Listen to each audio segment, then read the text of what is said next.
ఆస్థాన నాయబీ ఉర్స్ ఉత్సవాలు ఘనంగా జరిగాయి.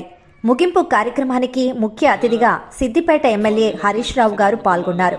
ఈ సందర్భంగా ఆస్థాన నాయబీ గురువులు మాట్లాడుతూ 3 दिन से मुनक़िद था 11, 12, 13 आज ख़त्मुल क़ुरान है और उसी मौके पर आज ख़त्मुल क़ुरान की महफ़िल ख़त्म पे है. ఈరోజు సమాప్త ఆరాధన కార్యక్రమం ఉంది. గత 3 రోజులుగా సిద్దిపేటలో ముర్షిద్గడ్డ వడలో ఈ ఆరాధన ఉత్సవ కార్యక్రమాలు జరిగాయి. చాలామంది వేల సంఖ్యలో భక్తులు పాల్గొన్నారు.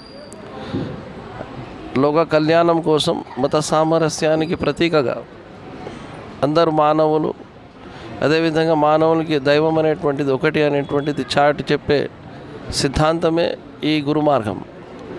అంటే ప్రతి మానవుడు తనలోన ఉన్నటువంటి పరమాత్ముని యొక్క స్వరూపాన్ని గ్రహించాలి.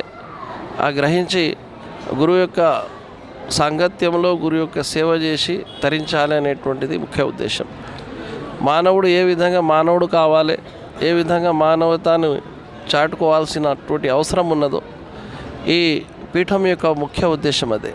ఈ ఆరాధన ఉత్సవాలు జరపడానికి ముఖ్య కారణం ఇక్కడ వచ్చినటువంటి ప్రతి భక్తుడు కూడా తన వంతు కృషితోని ఒక మంచి దానికోసం అందరూ కూడా ఐకమత్యంగా పాటుపడి ప్రతి ఒక్కరు తన జన్మను సార్థకం చేసుకోవాలనేటువంటిది ఉద్దేశం.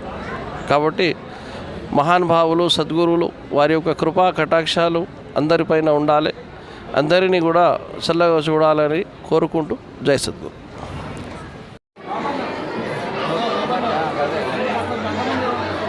ఈరోజు ఉర్స్ షరీఫ్ యొక్క ఆఖరి రోజు. ఈరోజు ఖురాన్ యొక్క పఠనం మరియు ఖత్ముల్ ఖురాన్ జరిగింది. అలానే దానితో పాటు ప్రసాదం కూడా పంచడం జరుగుతుంది. శ్రీ సద్గురుల వారి ప్రసాదం ఆశీర్వాదం ప్రకారంగా తీసుకుపోవడం జరుగుతుంది. హజరత్ ఫాజిల్ సర్కార్ ఇంకా షరీఫ్ సర్కార్ యొక్క 43వ ఇంకా 28వ ఆరాధన ఉత్సవాలు ఈరోజుకి ముగిస్తున్నాయి.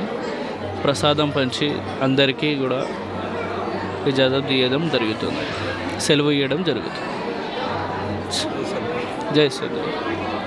శ్రీ శ్రీ శ్రీ సద్గురు హజరత్ ఖాజా మహమ్మద్ ఫాజిల్ అఫ్జల్ చిస్తి ఇక్కడ సిద్దిపేటలో 1900 వారి యొక్క గురువుగారి ఆజ్ఞ ప్రకారం 1952 సంవత్సరంలో ఈ యొక్క ఆశ్రమం స్థాపించడం జరిగింది. ఆ సమయంలో ఇక్కడ ఈ ఏరియాను దయ్యాలగడ్డ అని పిలువబడుతుండే. ఇక్కడ రావాలంటే కూడా పబ్లిక్ ఉండేవారు. అట్టి సమయంలో ఆ యొక్క కాలం నుండి ఇప్పటి వరకు కూడా ఇక్కడ నివాసం చేసి వచ్చిపోయే భక్తులకు ఇది ముర్షిద్గడ్డ పేరు ఈరోజు గురుగడ్డగా మారింది. ఇక్కడ వచ్చేపోయే భక్తులకు ఆశీర్వాదం అనేది ఇస్తూ ఉంటారు. మరి భక్తుల కోరికలు ఏదైతే కోరికతోటి ఇక్కడైతే విచ్చేసి వాళ్ళ యొక్క కృపకు పాత్రులవుతున్నారో వచ్చినటువంటి కోరిక నెరవేరుతుంది. వారి యొక్క గురువు గారి యొక్క ఆశీర్వాదంతో ప్రతి కోరిక నెరవేరుతుంది. కాబట్టి అదే నమ్మకంతో విశ్వాసంతో ఇక్కడ భక్తులు విచ్చేస్తూ ఉంటారు. ఇక్కడ 3 రోజులు ఈ ఆరాధన ఉత్సవాలు జరుగుతాయి ప్రతి సంవత్సరము. ఆ ఇట్టి ఆరాధనలో భక్తులకు వచ్చినటువంటి భక్తులకు ఉచిత అన్నదానము చేయబడుతుంది. మరియు ఈరోజు ఆఖరు ఖత్మ్ ఖురాన్ రోజున ప్రసాదము పంచి భోజనాలు చేసిన తర్వాత ప్రసాదం తీసుకొని ఎవరెవరి ఇండ్లకు వారు వెళ్ళిపోవడం జరుగుతుంది. ఇది అయితే 11వ తారీఖు గంధారాధన జరిగింది, 12వ తారీఖు దీపారాధన, ఈరోజు 13వ తారీఖు ఆఖరు ఖత్మ్ ఖురాన్ జరగడం జరిగింది. తర్వాత భోజనాల తర్వాత ప్రసాదం ఇచ్చి ఎవరి ఇండ్లకు వాళ్ళని పంపించడం జరుగుతుంది.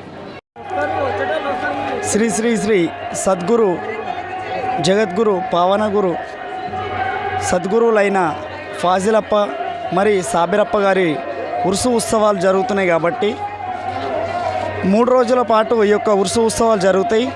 ఈ యొక్క ఉర్సు ఉత్సవాల్లో మన తెలంగాణ నుంచే కాకుండా వేరే రాష్ట్రాల నుంచి కర్ణాటక, మహారాష్ట్ర మరియు ఇతర రాష్ట్రాల నుంచి మన సిద్దిపేట ముర్షిద్ గడ్డ దర్గాకు పబ్లిక్ అతి సంఖ్యలో వేలాది మంది రావడం జరుగుతుంది. మరి ఈ దర్గా ప్రత్యేకత ఏంటంటే కొన్ని సంవత్సరాల నుంచి ఈ యొక్క ముర్షిద్ గడ్డ దర్గా మన సిద్దిపేటలో ఉంది కాబట్టి భక్తులు ఏ కోరిక కోరుకున్నా కానీ వాళ్ళకు జరుగుతుంది. సంతానం లేని వాళ్ళకు సంతానం, ఏ కోరిక కోరుకున్న వరకు ప్రతి ఒక్క కోరిక తీరుతుంది. కాబట్టి ఆ యొక్క అప్పగారి కృప ఎల్లవేళలా మాపై ఉండాలని ప్రతి ఒక్క భక్తులు ఆ యొక్క అప్పగారిని వేడుకుంటూ ఉంటారు. మరి ఈ యొక్క ఉర్సు ఉత్సవంలో మరి మొన్న 11 తారీఖు గంధారాధన అయింది, నిన్న 12 తారీఖు దీపారాధన అయింది, 13 తారీఖు నాడు ఈరోజు ఖత్ముల్ ఖురాన్ అవుతుంది. ఈ యొక్క దర్గాకు చాలామంది అధిక సంఖ్యలో భక్తులు వస్తారు. మేము మా తాతలు ఇక్కడనే వచ్చి అప్పగాల దర్శనం తీసుకోవడం జరిగింది. మా తాతలప్పటి నుంచి మేము ఇక్కడనే వస్తున్నాము. నా చిన్నగా ఉన్నప్పటి నుంచి మేము ఇక్కడనే వస్తున్నాము. మా తాతలు ఇక్కడనే నమ్మిరు, మా తండ్రులు ఇక్కడనే నమ్మిరు, మేము ఇట్లా ఇక్కడనే నమ్ముతాం. మాకు ముందు జరగబోయే మా కుటుంబం గిట్లా ఇక్కడనే అప్పగారి దర్శనంలో పాల్గొంటారని కోరుకుంటున్నాం. జై సద్గురు.